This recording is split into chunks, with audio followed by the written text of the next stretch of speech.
I am not a woman. Hello everyone, my name is Amanda Pryor and welcome to Amanda's Couch.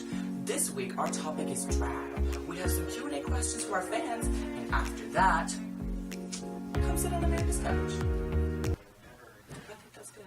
I think take it or leave it. I don't want to leave it.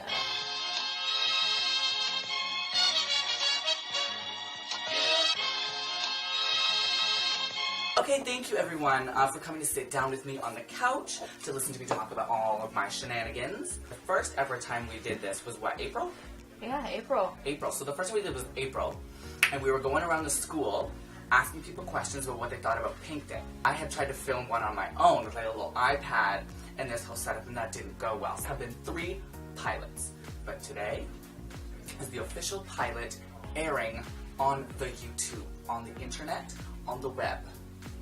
Yeehaw. For those of you who maybe don't know, I am not a woman.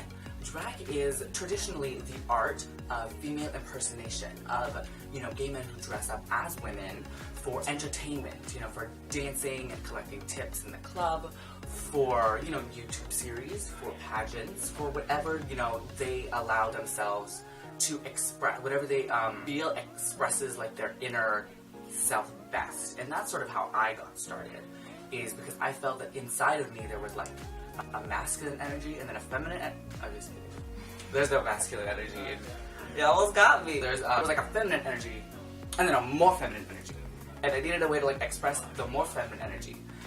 And so it had been years and years and years, since being a child who would like dress up in costumes and like be Snow White for Halloween.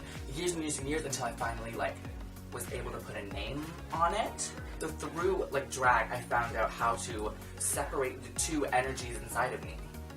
Because I'm that. The name Amanda Pryor comes from, picture this, me, young me, little me, grade 5. Grade 5 is when you're like getting your first Gmail, right? And with Gmail comes Google+. And Google+ is like a bootleg Facebook. You feel what I mean? But we were told as kids, like, you're not allowed to get Facebook. Facebook is dangerous. Facebook is like where like little people go to die. And a lot of people like lie about their age to go on Facebook. So we knew like not to get Facebook. But no one ever said anything about Google+. All got Google Plus's accounts because that comes with like your Gmail. But we were also told, as kids when you're raised, you don't use your real name on the internet. So instead of coming up with like a name like Unicorn Panda 331, I assumed a whole new identity. I didn't come up with a name, I came up with a person. What I did was I took like my favorite first name, which was Amanda, and then the last name Pryor, I think comes from like a book I was reading at the time, like Hunger Games or something. When I put that together, bam. But it wasn't just a name, like I didn't just assume that name. I like looked up like brunette selfies and I took this girl's pictures and I pretended to be her. Like, I thought what I was doing was safe. I thought I was doing cyber security. I had catfished all this girl's pictures. And so that was like the identity. That's where the name came from. But I had forgotten about that, right? And so then when I had started like doing the dirty, doing the gig, I was like, I need a name. And then eventually it just came to me. I was like, oh my God, Amanda Pryor. Like that has been under the rug, under my nose, under the sea, this whole time. What else do you think needs to be talked about? Technical aspects of drag. Ooh, that's a big one. There's a big technical aspect. There's a lot that goes into this process. You have to like own it emotionally and have the personality to like be a character. But you also need money because you have to pay for costumes, hair, face, everything. It's very expensive. And so I think my advice to anyone who like wants to get started is rob a bank. No, but really it's there's a lot that goes into it. And when I first started, I think I thought it was just, painting the face. And then I realized you need hair, you need a wig cap for the hair, you need glue for the hair, you need to know how to style the hair. Then you also need like body, and then you need like, on top of that you need clothes, but you can't just go to like Forever 21 because they have to be performance ready clothes that are like stylish and like eye-catching. So what a lot of people do is get their stuff custom made, But as I said, I haven't robbed a bank before, so I can't afford to get stuff custom made. Something else that comes with drag is craftiness. You have to learn how to like create things, you know what I mean? Like, I can't afford nails, so I just grow my nails really long. Or, you know, if you don't have more than one wig, if you can't afford more than one wig, I just style my wigs differently. I'll have the same wig, I'll wear it long and straight, the next day I'll do it big, fluffy, and curly. The other day I cut this myself to get it all cute. Like, you have to be crafty. You have to also learn how to paint your face. And a lot of people make mistakes with that because they will look at tutorials on the YouTube, like you were doing now, and they will try to copy another queen's face, and I think that's just the wrong way to go, because not only will you be forever compared to that queen, like, oh, she's got the same face as her, but their features are different from yours, so the way they paint might not look good on your face. So what you should do is look at a bunch of different tutorials, think, oh, I like how she did her eyebrows, I like how she did this, that, and the other, and then sort of combine them and tweak them until you find a look that is uniquely yours. Like, if you'll notice today, I don't have eyebrows on, because I find that my signature, or like a look that's very kind of edgy and very me, is browless, because it's so like mysterious in a way, and also it takes a long time to make sure your brows are even, and I'm not very good at drawing eyebrows, so one day I was just like, let's not draw the eyebrow, and I loved it. What are some essentials for a drag queen on a budget?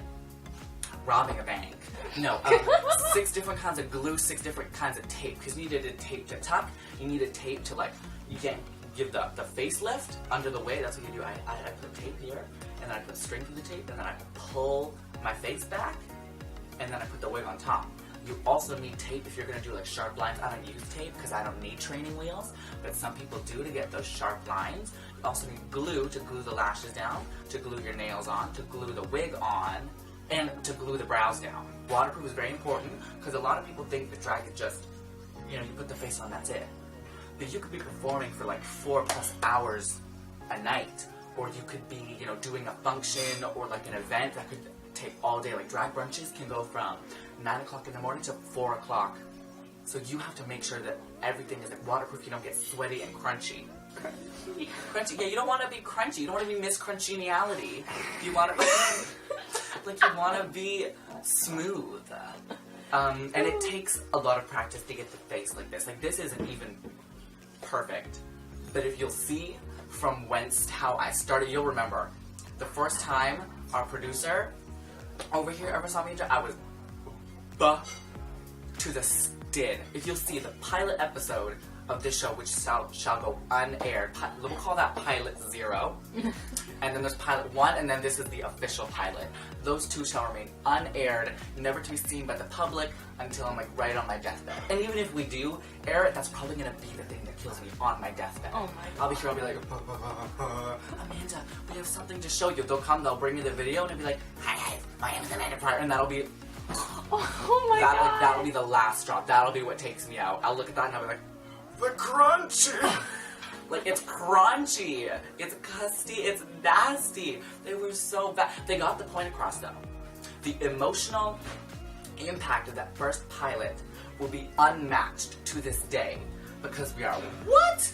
Pulling on the heartstrings of children. More like pulling on the heartstrings of straight people. True. Yeah, no, that's the most important part of drag, is making straight people uncomfortable. Full disclaimer, I love straight women. There is a bond between, there is like this unbreakable bond between gay men and straight women. Why? Because straight men are boring. Straight men, I say this all the time, people will be sick of hearing me say this, but straight men do not get excited by the same things that straight women do. And so I feel bad for straight women. Because straight men come home and they're like, hey, I paid 2 cents a liter for gas. I'm gonna watch sports now, and then turn it on. And you know what I mean? Like, they don't get excited by flowers and glitter. Like, they don't vibe on the same frequency, which is why I think the bond between gay men and straight women unbreakable, because we get excited over the same thing. Oh, you want to go see that concert? I'll go to that concert with you. Girl, you want to go see the new chick flick? I'll go see that with you. You know what I mean? Right now, we're going to be getting into a special Q&A. We went on the Miss_A Pryor Instagram and the GSA Instagram to ask people, you know, questions they have about drag, and questions for me specifically. Let's get into that. So the first question is from our producer, and it's, I got a question for Amanda. What is your favorite fashion trend?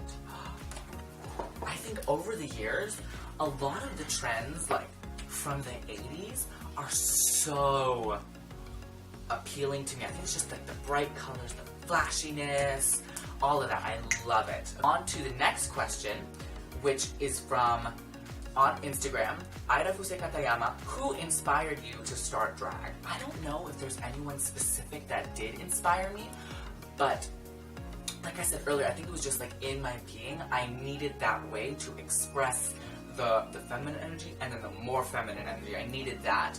But if there was any one person I can chalk it up to where I was like, that. I want to be that. How about that lady you got first? I have... yeah, that's who it is. It's not... It's... No, you know what?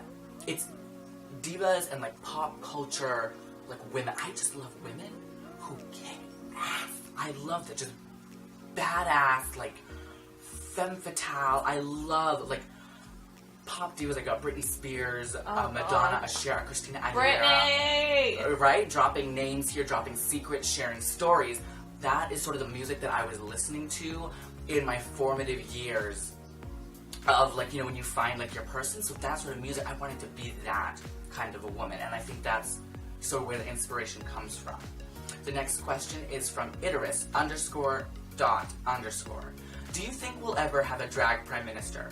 You're looking at her. No, I think we do, and her name is RuPaul. No, I mean, anything is possible.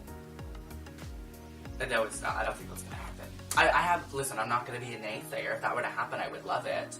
I just don't know if that's gonna happen. I think that's what we need right now. That's a good question. Next one is from Radhika Jane 18. How do you think people who are afraid to say that they are drag can learn to overcome this fear? That was a well-formulated question. I think there is a lot of fear and, like, shame around doing drag because, you know, the tip of the iceberg is the gay part, and that can sort of be hard for people, and I mean, that can be, you know, hard enough on people to tell their friends and their family, depending on their situation. To add another level of cross-dressing can be very difficult for some people to sort of be open with, and so I think that in order to overcome the fear, you just have to be fearless, like sort of live in that skin, like be like, yes, you know, once 8 o'clock hits, I am a fierce performer and people love me. And I think if you can just internalize that, I don't know, I really don't know, that's a good question. Next one is from Angel _ Miss Dow. Do you have any advice to give to anybody that's trying to do drag and be themselves, but just doesn't know how? Like, is scared of approval or something else? But that's okay, this is very similar to the last question, but I think if you want to start it, oh, absolutely. I am of the belief that everyone should do drag at least once, just to sort of experience that freedom, that confidence of, I'm not in my body tonight, I'm someone else, I can do whatever I want. Almost like, you know, at Halloween, when you get in your costume, and you just, like, feel like you're not that person you were before, and you were like, I'm gonna go trick-or-treating, I'm gonna break some rules because I'm in a costume and I feel fearless. I think that's sort of the feeling that comes, I am not a woman.